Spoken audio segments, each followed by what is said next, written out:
Hi guys, welcome back to Data Every Day. Today we're looking at a health insurance cross-sell prediction um, no task. Yeah, we have a data set, but we also have a task. And I think for today's video, why don't we actually do the task, right? So the task, it's sort of like a competition, but it's not actually a competition. And So it says your client is an insurance company that has provided health insurance to its customers, and now they need your help in building a model to predict whether the policyholders from past year will also be interested in vehicle insurance provided by the company. So essentially, we're going to be predicting whether or not a client will be interested in the insurance based on a series of features. And we can see that the evaluation metric is the ROC AUC score, so we'll be sure to use that in evaluating our model. And so we're going to produce a submission file, which is our predictions for the test set that they provide. So let's go into our notebook. So I loaded this up, and I'll just import these. I'm going to be using these libraries today, which is just NumPy Pandas and then Plotly Express for easy graphing. And we'll be using the label encoder, min-max scaler, and train test split function from sklearn. For our actual model, we'll be using TensorFlow. Alright, so let's start it up by loading in our data frames. So we have these three, and first we'll have train data frame, which will be pandas.readcsv, and we can get the file path right over here, paste it in, and we're going to do the same thing for test, except we're going to change it to this file path, which I'm pretty sure is just the same as test, right. Okay, and then last one we will have is we'll call it sample submission, and that's just going to be sample submission.csv. So now we have all three, and let's load them in and let's take a look at them. So first we have the train data frame. This is just going to be what we're training our model on. Then the test data frame. This is going to be, you can see it's everything except the response column. So we're going to, we don't know the responses for this, but we're going to try to make predictions on these and then submit those predictions as our submission. And the sample submission, so we have an idea of how it looks like this. So the IDs from the test data are still there, but we should be having some sort of response prediction on there. Alright, so let's get into it. We can just start pre-processing, and before we start, let's get some info. So on our train data frame .info, and it looks like we have possibly no null values. Let's check that. Not data, train df .isNA.sum. We get the number of null values in each column, and it's 0. And just to confirm that it's also the case for test, we'll just do that. I'm sure it is, but yeah, there we go. Alright, so no null values to deal with. Additionally, we have 1, 2, 3 categorical variables. We know that because the D type is object. And so if we look up here, gender, vehicle age, and vehicle damage are our categorical variables. So we'll only have to encode those, and all the rest is numerical. And so that's not too bad, right? That's not too much pre-processing we'll have to do. Let's go ahead and start doing that then. So, well, up here we can say checking for missing values, although there are none. So here we'll start encoding. Alright, and what I like to do every time I start encoding, well, first let's take a look at the data, and then we're going to say which are our categorical features. So first we have gender, then we have vehicle age, and we have vehicle damage. So then I would like to create a function called getUniques, which will take in a data frame and some list of columns. And we're just going to return a dictionary that maps the column name to the unique values in that column. And I want to express that as a list. So I'm just going to cast it to a list. And then we will say that's for each column in the columns that we specified. So now we have this categorical features variable, and if we run getUniques on it, so we pass in trainDF and categorical features, this will give us a convenient way of looking at what are the unique values in each of our categorical variables. So with this we can figure out what type of encoding we should apply to each column.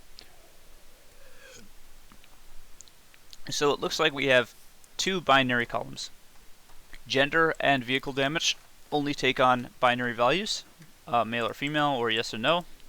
And vehicle age looks like an ordinal feature. So we don't have any nominal features today. So let's do that. Let's binary features is going to be gender and vehicle damage. And then we have ordinal features.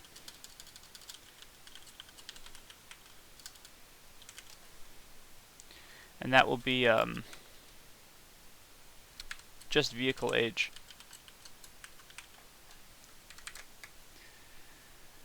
Alright, and now, let's see. What else we gotta do? Okay, let's make two functions. One for encoding binary features and one for encoding ordinal features. And you could use the sklearn label encoder to encode the binary features, but the problem is you're not always sure which value is being encoded as 1 and which is being encoded as 0. So I like to create my own function, which does exactly the same thing, but you know for sure which one is which. So binary encode, and it's going to take in some data frame and a column that we'd like to encode and a positive label. And then we're just going to create a copy of the data frame.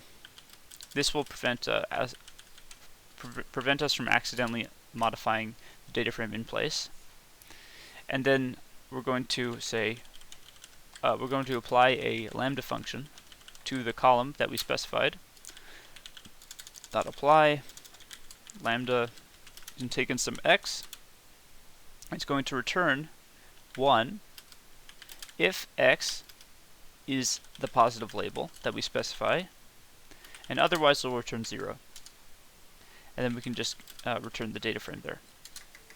Alright, and so that will take every element in the column we specified and set the element equal to 1 if it's equal to the positive label, and 0 otherwise.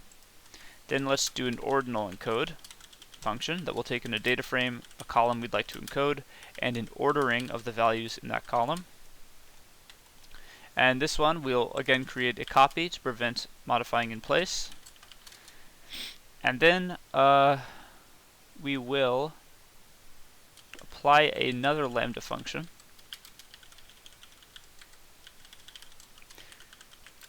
which is going to take some x in the column, and it's going to return the index of that x in the ordering that we specify. So that's just going to map it to some number in the range of the length of the ordering we specify. So I'll show you what that means in just a second when we do this. So we'll specify an age here. Why don't I do it this way? I'll say, yeah, I'll mark this down later. Okay, so age ordering. This is going to be a list of the ages, the values in vehicle age in the order which we'd like to encode them. So first, the lowest one of these is less than 1 year. The next one would be 1 to 2 year. And the last one would be greater than 2 years. So this will be mapped to, so less than 1 year will be mapped to 0, 1 to 2 year will be mapped to 1, and greater than 2 years will be mapped to 2. So here we'll just say train df equals ordinal encode train df. The column will be vehicle age, and the ordering will be the age ordering that we just specified. And we have to do the same thing for test df as well.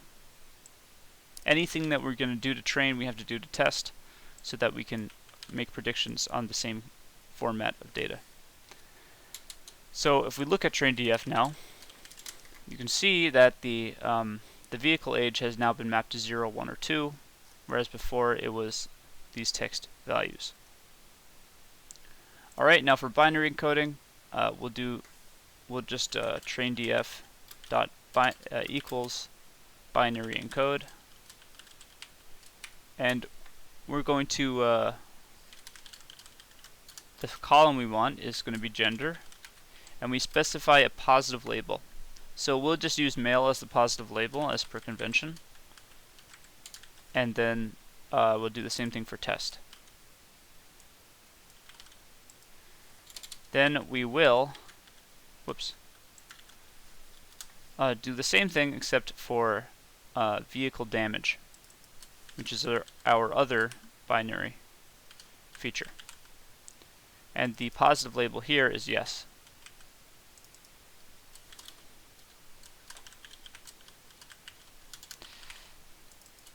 Okay, so now that's done. Now we look at train df. You can see there are no more text labels in this data, which is fantastic. We're ready to start splitting and scaling. So let's move this down here. Let's take a look at test df too. So they currently look the same, except that the response column is still intact on the train df, and there never was one on test. So we only need to save the IDs, or this ID column, which we don't want to train on. We just want to keep it to the side. We're going to drop it, but we have to save the ones for test, because these are important. If we look back at our sample submission, ID is still used, and we have to keep it in the order that it started in. So let's say test IDs is test df sub ID, so that the ID column, and toList.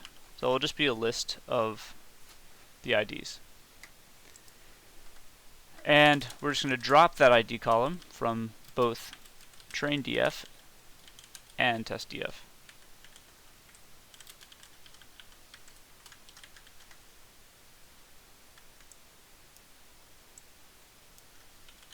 Okay. So now test IDs should just be a list of all the IDs, and train df or test df we'll look at will no longer have it there. So now we can scale. And before we scale, so I'll just write this. Let's check for outliers before choosing a scalar. So we can actually really simply use the oh wait, let me split it first. Right. Let's get y. X and y are just going to be subsets of the train df. So y is going to be this column, and x will be the rest of it. So y is going to be train df sub response, and x is going to be train df dot drop response.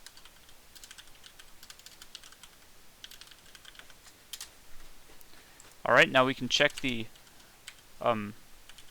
outliers by using box plots, and we can plot the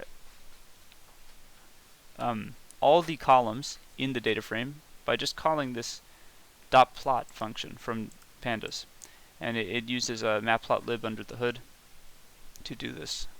So kind equals box in the quotes And we'll specify figure size, make it 20 by 10, and take a look. And so we can see the problem here is that annual premium takes values that are much higher than any of the others. So what we can fix that by just putting it on a log scale, specify log y equals true. Now we can see it more clearly, and it doesn't look like we have any serious outliers here, right? The only possible outliers would be these, and there's enough of them to consider that they're probably not errors in input data. They're probably the variance is actually like that. So I think we're good to use a min-max scaler in this case, right? If we had a lot of nasty outliers, we might use a more robust scaler, but this one, min-max scaler should work just fine here. So let's say scalar equals min-max scalar, and I imported it at the top from sklearn. X equals scalar.fit transform x. So we're just going to scale x, and then we're also going to scale testdf, which remember looks exactly the same as x now because we dropped the response column from x. Rather, x is just the train df without the response column. So they're both in the same format, and now we both scale them. And now let's split them. Let's split x rather into x train, x test, y train, y test, using the train test split function from sklearn, and we'll give it a train size of 70%. Okay, now we're ready to build and train our model. Alright, so let's take a look at the shapes of our input and our output, or our labels I should say. So that's to be expected, but we have 10 features that we'll be using. And let's also take a look at if our classes are skewed. So y, again, remember it looks like ones and zeros. So if we sum over it, we'll get the total number of ones, or the total number of positive examples. And if we divide that by the total number of examples, we'll see that the number of positive examples only accounts for 12% of our data. So this is a skewed class, right? Our positive examples and negative examples are not equal in cardinality. So to account for that, we're not going to use accuracy, right? And as it said in the task, we'll be using the ROC AUC score, which is much better for evaluating model performance when we have skewed classes.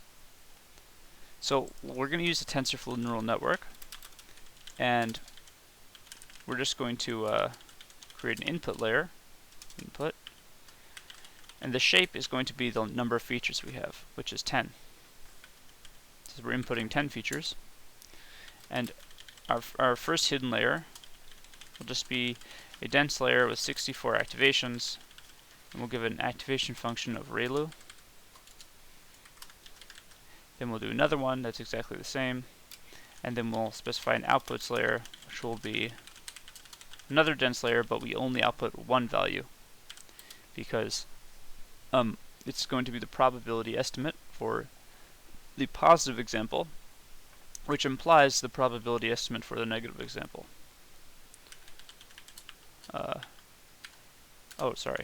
This would be activation sigmoid, which will give us the actual probability estimate. And then here we're going to pass in inputs, here we're going to pass in x, and here we're going to pass in x. Alright, and then our model is going to be tf.keras.model. Inputs equals inputs. Outputs equals outputs. Alright, we'll compile it. Our optimizer is going to be atom. Our loss function will be binary cross entropy.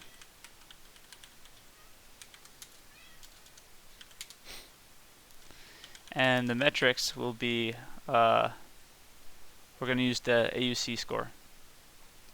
AUC, area under the curve of the ROC curve.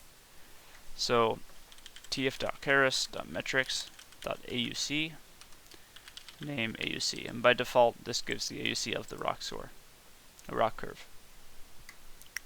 Alright, and then we'll train our model, give it a batch size of 64 should do it,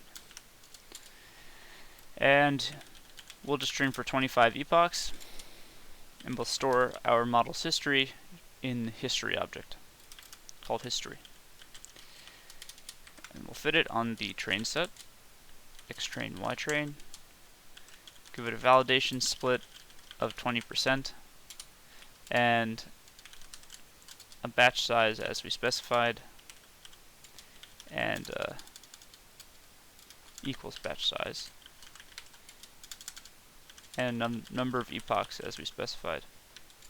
And we're also going to give it a callback, which will just be tf.keras.callbacks.reduce learning rate on plateau. This will help us converge. Alright, and I'm actually just going to turn off verbose mode so that we don't clutter the notebook. And, oh, what happened? Oh, no comma. Alright, and that might take a while, so we'll be back right after it finishes. Alright, we're back, and our model has finished training, and I've already written out this code to just see a quick plot of how our training history went. And this is using Plotly Express. We're just going to get the loss and val loss from our history object, and then plot on the x will be epoch, and on the y will be loss. So let's see that. And you can see it's converged pretty nicely. And we're just going to see how it did on our test set.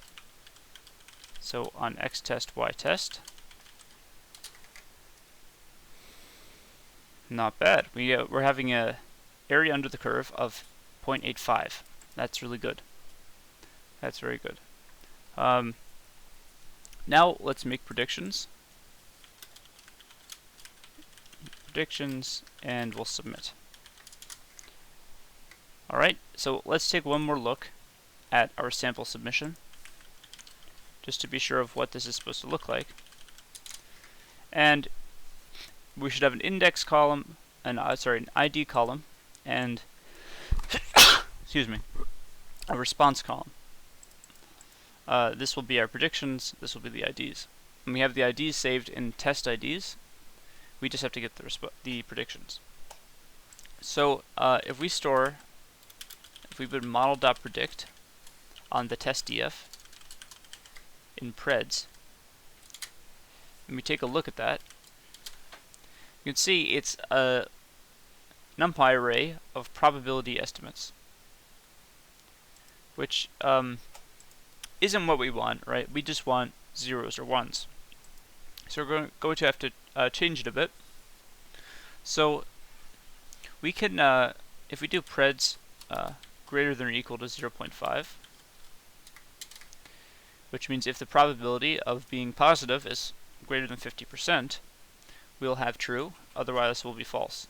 And you can see all these are quite low, so we'll have false for those. And we can take this and map a function to it to get back. You can see each one of these is actually an array in itself. We want to take an array of one element and return a value of 0 or 1 depending on if it is true or false. So we can just cast that as a NumPy integer. We'll take some lambda function that will take an x and return the x sub 0, which is, remember, this would be our x, so this would be our x sub 0. And then turn it into an integer. And we're going to map that function to this. So map And when that's done, we'll turn it into a list. That should give us the proper array of zeros and ones. And there should be far fewer ones in here than zeros, because there's one. You can see right there. Because there were only 12% of ones in the original data set. So this will be our new preds.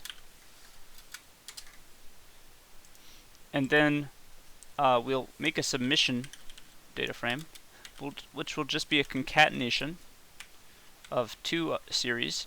First, well, it will be test IDs and predictions, but we have to turn these into series objects.